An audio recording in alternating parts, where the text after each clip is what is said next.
Good afternoon, Fargo. Fargo City Commissioner Tony Gehrig and the how I voted for the January 27th and February 10th Fargo City Commission meetings. I'm on Facebook Live. I'm also making the video for our website.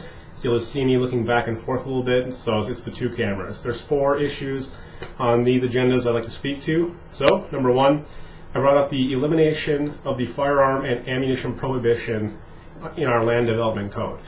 Basically what this means is that if you have a home-based business, you cannot sell firearms, you can't transfer firearms or ammunition to buyers.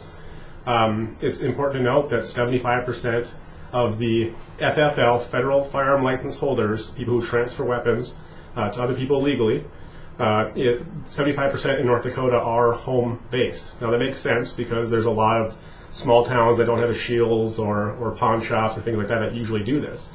But I think it's important because we want people to own firearms legally.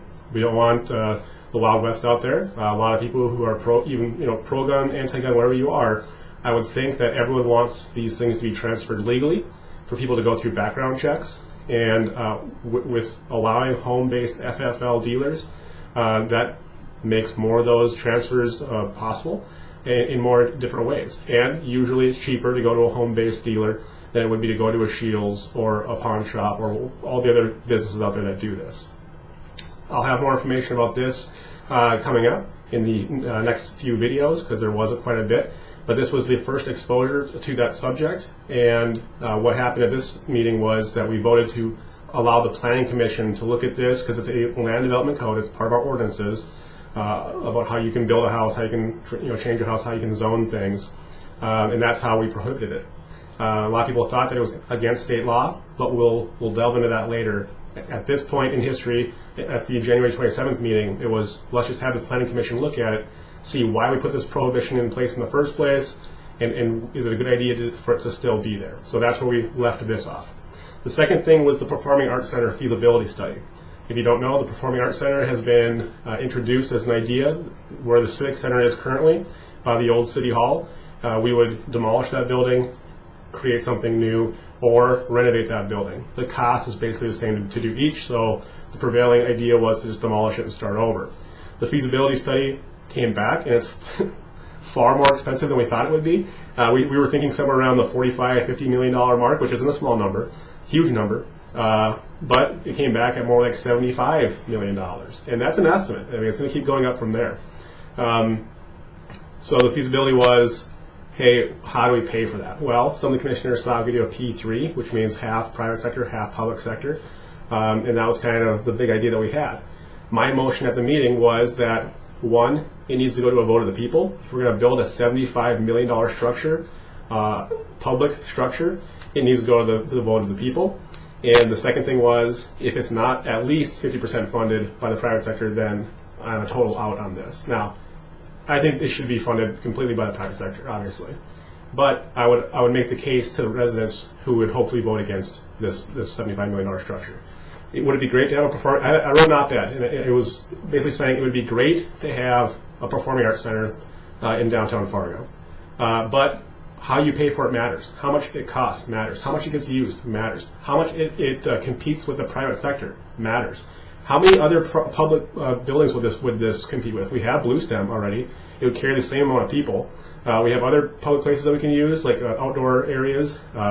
We also have private businesses, like the Fargo Theater, like all the other small business venues out there that would be competing directly with this public building, which not a good idea in my opinion. So we're losing money.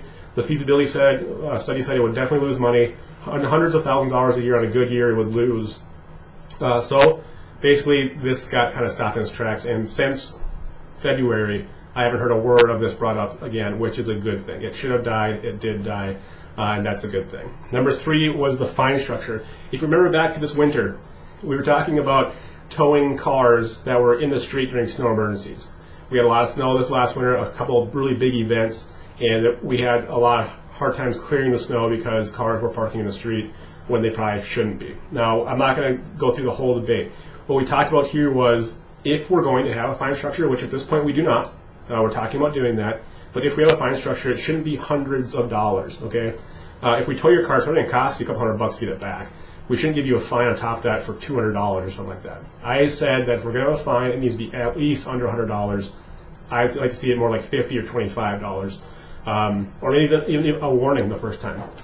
But I put this on the agenda because I just want people to know that no one is saying we're going to have these huge, massive fines if you park your car in the street during a snow event, and that is what actually happens. So this probably this fall, you'll see this come up again, and we will debate all of it. How often should this happen? Is it only during snow emergency events? Does the mayor have to declare that?